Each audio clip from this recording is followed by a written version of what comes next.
Jump in the water with them and float. Hold their hand and float with them. That's the best place to start. What would an ideal day look like for you in terms of balancing demands and self-care? The running theme with all of the questions I'm ever asked are, how do you manage? What do you do? How do you support yourself? There's an insight there that the responsibility is left with me, and that begins in childhood.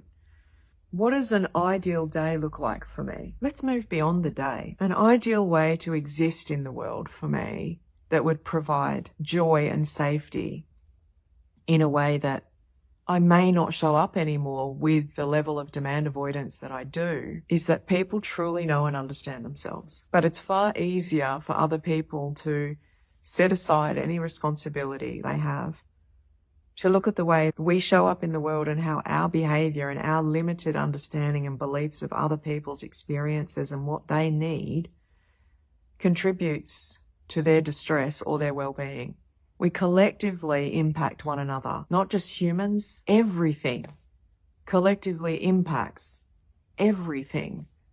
We're not separate. Everything has a cost. Everything has a flow-on effect.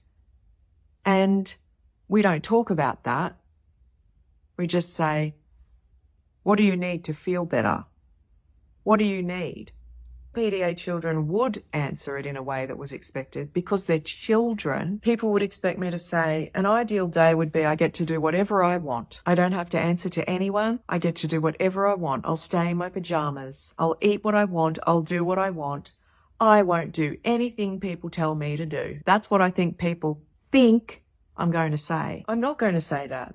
I'm going to say an ideal day for me is exactly how I live my life. My life is by design. And I can't avoid triggers. PDA prevents me from engaging with things that I want to, because if I get escalated with joy, my nervous system doesn't know it's joy. It thinks it's danger. So it stops me.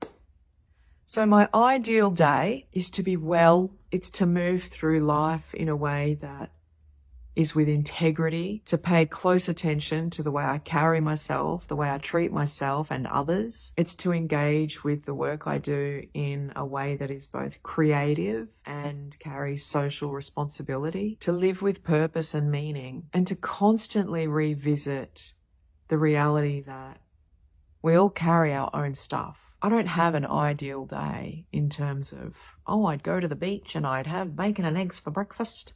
I can't live like that. I can't live inside of a predictable routine. That's disabling for me.